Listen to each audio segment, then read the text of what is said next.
Hello അസ്സലാമു അലൈക്കും welcome back to my channel. അപ്പോൾ ഇന്ന് വന്നിട്ടുള്ളത് ഒരു വ്യത്യസ്തമായ രീതിയിലുള്ള ഒരു അടിപൊളി ഇഡ്ഡലിയുടെ റെസിപ്പി ആട്ടാ. നല്ല സോഫ്റ്റാണ്, നല്ല പഞ്ഞി പോലെ നമുക്ക് റെഡിയാക്കി എടുക്കാനായിട്ട് പറ്റും. നമ്മളിതിവിടെ ഇഡ്ഡലി റൈസ് വെച്ചിട്ടോ അതേപോലെ പച്ചരി വെച്ചിട്ടോ അല്ല കേട്ടോ റെഡിയാക്കി എടുത്തിട്ടുള്ളത്. സാധാരണ നമ്മൾ ചോറ് വെക്കുന്ന അരി വെച്ചിട്ടാണ് നമ്മൾ ഈ ഒരു ഇഡ്ഡലി റെഡിയാക്കി എടുത്തിട്ടുള്ളത്. വളരെ എളുപ്പത്തിൽ നമുക്ക് റെഡിയാക്കി എടുക്കാനായിട്ട് പറ്റും. നമുക്കിതിലേക്ക് ചോറോ അവിലോ ഒന്നും ചേർക്കേണ്ട ആവശ്യമില്ല കേട്ടോ. നമുക്കിതിലേക്ക് 2 ഇൻഗ്രീഡിയൻസ് വെച്ചിട്ടാണ് നമ്മൾ ഈ ഒരു ഇഡ്ഡലി റെഡിയാക്കി എടുത്തിട്ടുള്ളത്. അപ്പോൾ എങ്ങനെയാണ് ഈ ഒരു ഇഡ്ഡലി റെഡിയാക്കി എടുക്കണമെന്ന് കണ്ടു നോക്കാം. അപ്പോൾ നമ്മുടെ വീഡിയോസ് നിങ്ങൾക്ക് എല്ലാവർക്കും ഇഷ്ടമാവും. വീഡിയോ ഇഷ്ടമായി കഴിഞ്ഞാൽ ഒന്ന് ലൈക്ക് ചെയ്യുക, ആദ്യമായി കാണുന്നവരാണെങ്കിൽ സബ്സ്ക്രൈബും കൂടെ ചെയ്യാം കേട്ടോ. അപ്പോൾ എങ്ങനെയാണ് നമുക്ക് ഇഡ്ഡലി റെഡിയാക്കി എടുക്കണമെന്നൊന്ന് കണ്ടു നോക്കിയാലോ. അപ്പോൾ ഇന്ന് ഞാൻ വന്നിട്ടുള്ളത് ഒരു വ്യത്യസ്തമായ രീതിയിലുള്ള ഒരു ബ്രേക്ക്ഫാസ്റ്റിൻ്റെ റെസിപ്പിയും കൊണ്ട് കേട്ടോ. അപ്പോൾ നമ്മളെല്ലാവരും ഇഡ്ഡലി റെഡിയാക്കി എടുക്കുമ്പോൾ നമ്മൾ പച്ചരി അല്ലെങ്കിൽ ഇഡ്ഡലി റൈസൊക്കെ വെച്ചിട്ടാണ് റെഡിയാക്കി എടുക്കാറ്. അതും നമ്മൾ ചോറ് അവിലൊക്കെ ചേർത്തിട്ട്. നമ്മളിന്നിവിടെ സാധാരണ റേഷൻ കടയിൽ നിന്ന് വാങ്ങിച്ചെടുക്കുന്ന വൈറ്റ് റൈസ്, നമ്മൾ ചോറ് വെക്കുന്ന അരി വെച്ചിട്ടാണ് നമ്മളിന്ന് ഈ ഒരു ഇഡ്ഡലി റെഡിയാക്കി എടുക്കുന്നത് കേട്ടോ. അപ്പോൾ നിങ്ങളുടെ കയ്യിൽ ഏത് അരി വേണമെങ്കിലും നിങ്ങൾക്ക് എടുത്തിട്ട് ഇതേപോലെ ചെയ്തെടുക്കാം. അപ്പോൾ നമ്മളിതിലേക്ക് ആകെ 2 ഇൻഗ്രീഡിയൻസ് വെച്ചിട്ടാണ് നമ്മളിവിടെ റെഡിയാക്കി എടുക്കുന്നത്. അപ്പോൾ ഞാനിവിടെ 250 ml കപ്പിൽ 4 കപ്പ് അരി, നമ്മൾ സാധാരണ ചോറ് വെക്കുന്ന റേഷൻ കടയിൽ വൈറ്റ് റൈസ്, അതിനോടൊപ്പം തന്നെ 250 ml കപ്പിൽ 1 കപ്പ് ഉഴുന്ന്, ഇത്രയാണ് നമ്മളിതിലേക്ക് എടുത്തിട്ടുള്ളത് കേട്ടോ. അപ്പോൾ നമ്മളിതിലേക്ക് ഈസ്റ്റോ ബേക്കിംഗ് പൗഡറോ ഒന്നും നമ്മൾ ചേർത്തെടുക്കുന്നില്ല കേട്ടോ. സാധാരണ നമ്മൾ കഴുകി 4 മണിക്കൂർ കുതിർത്തതിന് ശേഷം നൈറ്റ് നമുക്കിതൊന്ന് അരച്ചു വെക്കാം. അപ്പോൾ ഞാൻ നല്ല പോലെ അരി ഒന്ന് വാഷ് ചെയ്ത് കൊണ്ടുവരട്ടാം. എന്നിട്ട് നമുക്കിതൊന്ന് കുതിർക്കാനായിട്ട് മാറ്റി വെക്കണം. നല്ല പോലെ ഞാനിതൊന്ന് കഴുകിയെടുക്കട്ടെ. അപ്പോൾ ഇതാ നമ്മൾ ചോറ് വെക്കുന്ന അരി ഇഡ്ഡലി റെഡിയാക്കി എടുക്കാൻ വേണ്ടിയിട്ട് ഞാനിതാ നല്ല പോലെ കുതിർത്തി എടുത്തിട്ടുണ്ട്. നമ്മൾ ഒരു 8 മണിക്കൂറോളം നമ്മളിതൊന്ന് കുതിർത്തി എടുത്തിട്ടുണ്ട് കേട്ടോ. ഇനി നമുക്കിതൊന്ന് മിക്സിയുടെ ജാറിലൊന്ന് അരച്ചെടുക്കാം. അത്യാവശ്യം ഞാൻ വെള്ളം വാർത്തെടുത്തിട്ടാണ് നമ്മളിത് വെച്ചിട്ടുള്ളത്. ഇനി നമുക്കിതിൽ നിന്ന് മാറ്റി മിക്സിയുടെ ജാറിലേക്ക് മാറ്റി ഒന്ന് അരച്ചെടുക്കാം. അപ്പോൾ ഇനി ഇത് മിക്സിയുടെ ജാറിലേക്ക് ഇട്ടിട്ട് നമുക്കൊന്ന് അരച്ചെടുക്കാം. ഞാനിവിടെ 2 ബാച്ചായിട്ട് നമുക്കിതൊന്ന് അരച്ചെടുക്കാം. അപ്പോൾ നമ്മളിതിലേക്ക് അവിലോ ചോറോ ഒന്നും ചേർക്കുന്നില്ല കേട്ടോ, അപ്പം സോഡയും ചേർക്കുന്നില്ല.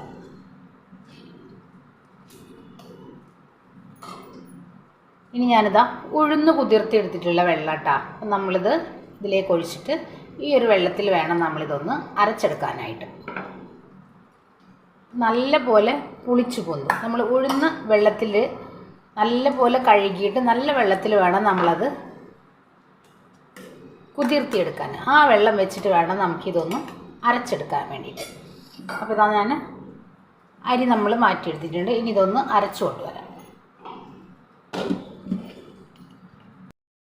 അപ്പോൾ നമ്മൾ അരച്ചെടുത്ത അരി ഇതേപോലെ വലിയൊരു പാത്രത്തിലേക്ക് നമുക്ക് മാറ്റിയെടുക്കാം. നല്ല പോലെ ഒന്ന് പൊന്തി വരും. അപ്പോൾ നമ്മൾ കുറച്ച് വലുപ്പത്തിലുള്ള പാത്രത്തിലേക്ക് വേണം നമ്മളിത് ഒഴിച്ചെടുക്കാനായിട്ട്. ഇതിൻ്റെ കുഴിയുള്ള പാത്രത്തിലേക്ക് നമ്മൾ മാറ്റിയെടുക്കുന്നത്.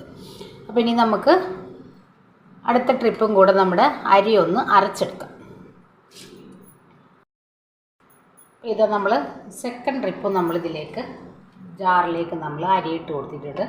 ഇതേപോലെ തന്നെ ഉഴുന്ന് കുതിർത്തി എടുത്തിട്ടുള്ള വെള്ളം നമുക്കിതിലേക്ക് അങ്ങ് ഒഴിച്ച് നല്ല പോലെ ഒന്ന് അരച്ചു കൊണ്ടുവരാം. ഇത്തിരി വെള്ളം. അപ്പോൾ ഇതാ നമ്മൾ സെക്കൻഡ് ട്രിപ്പ് നമ്മളിതേപോലെ അരച്ചെടുത്തിട്ടുണ്ട്. നമ്മൾ വെള്ളം നല്ല പോലെ കുറച്ചിട്ട് വേണം നമ്മൾ അരച്ചെടുക്കാൻ വേണ്ടിയിട്ട് കേട്ടോ. ഇനി ഇതിലോട്ട് നമ്മൾ അല്പം വെള്ളം, ഒരുപാട് വേണ്ട, 1-2 ടേബിൾ സ്പൂൺ വെള്ളം ഒഴിച്ചിട്ട് ഇതൊന്ന് അരച്ചെടുക്കാം. നമ്മൾ ഉഴുന്ന് നല്ല പോലെ നമ്മൾ അടിച്ചെടുത്തിട്ടുണ്ട്. ഒരുപാട് വെള്ളം ചേർക്കാതെ വേണം നമ്മളിത് അടിച്ചെടുക്കാൻ വേണ്ടിയിട്ട് കേട്ടോ. നല്ല തിക്കായിട്ട് തന്നെ അടിച്ചെടുക്കാം. അപ്പോൾ ഇനി ഇത് കൈ വെച്ചൊന്ന് മിക്സ് ചെയ്ത് എടുക്കാം കേട്ടോ. ഞാനിതാ മിക്സിയുടെ ജാറിൻ്റെ ഉള്ളിൽ നിന്നൊക്കെ നല്ല പോലെ ഇങ്ങോട്ട് മാറ്റിയെടുത്തിട്ടുണ്ട്. ഇനി നമ്മളിത് നല്ല ടൈറ്റായിട്ടുള്ള ഒരു ബാറ്റർ കേട്ടോ നമുക്ക് കിട്ടിയിട്ടുള്ളത്. കണ്ടില്ല, ചെറിയ തരികളോട് കൂടിയിട്ടാണ് നമ്മളിത് അടിച്ചെടുത്തിട്ടുള്ളത്. ഇപ്പം നമ്മളിതിൽ ചോറൊന്നും ചേർക്കാത്തത് കൊണ്ട് നല്ല പോലെ ഒന്ന് പുളിച്ചു പൊന്താനായിട്ടാണ് നമ്മളിത് ഇതേപോലെ കൈ വെച്ചിട്ടൊന്ന് മിക്സ് ചെയ്തെടുക്കുന്നത്. ഇതാ നമ്മുടെ ഇഡ്ഡലി മാവ് നല്ല പോലെ പുളിച്ചു പൊന്തി വന്നിട്ടുണ്ട്. ഇനി നമുക്കിതിലേക്ക് ഒരല്പം ഉപ്പ് ചേർത്ത് ഇഡ്ഡലി റെഡിയാക്കി എടുക്കാം. അപ്പോൾ നമ്മളിതിൻ്റെ കൂടെ നിന്നൊരു സാമ്പാറാണ് റെഡിയാക്കി എടുക്കുന്നത് കേട്ടോ. ഇനി ഇതിലേക്ക് ഞാൻ ഉപ്പ് ചേർക്കുന്നുണ്ട് കേട്ടോ.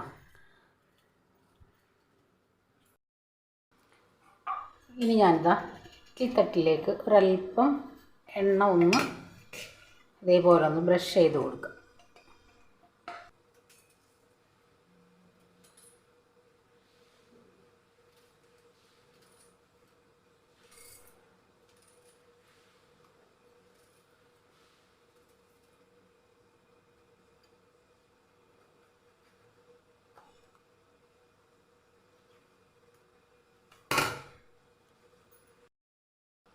നമ്മൾ വെച്ച് കൊടുത്തിട്ടുണ്ട്, ഒന്ന് റെഡി ചെയ്യുവാൻ.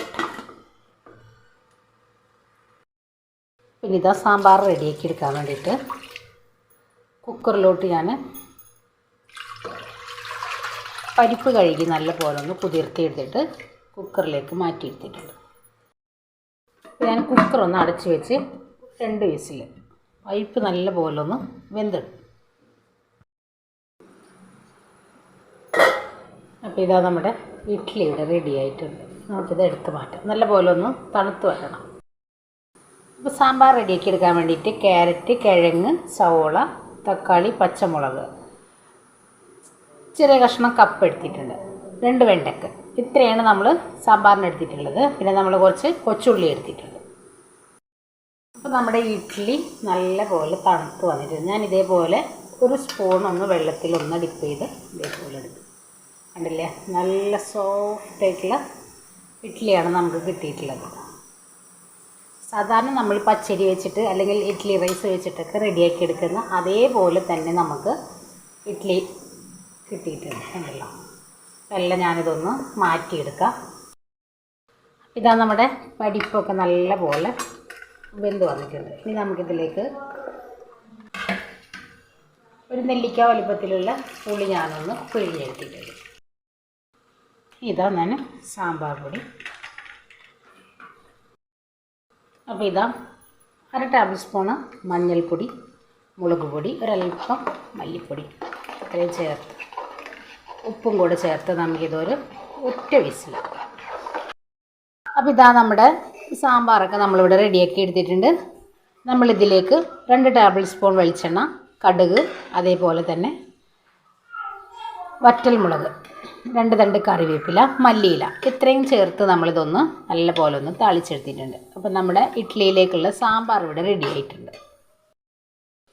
അപ്പോൾ ഇതാ നമ്മുടെ ചോറ് വെക്കുന്ന വൈറ്റ് റൈസ് വെച്ചിട്ട് നമ്മൾ നല്ല പഞ്ഞി പോലെ നല്ല സോഫ്റ്റ് ആയിട്ടുള്ള ഇഡ്ഡലിയാണ് നമ്മളിവിടെ റെഡിയാക്കി എടുത്തിട്ടുള്ളത്. സാധാരണ നമ്മൾ ഇഡ്ഡലി റൈസ് വെച്ചിട്ടോ അതേപോലെ പച്ചരി വെച്ചിട്ടൊക്കെയാണ് നമ്മൾ ഇഡ്ഡലി റെഡിയാക്കി എടുക്കാറ്.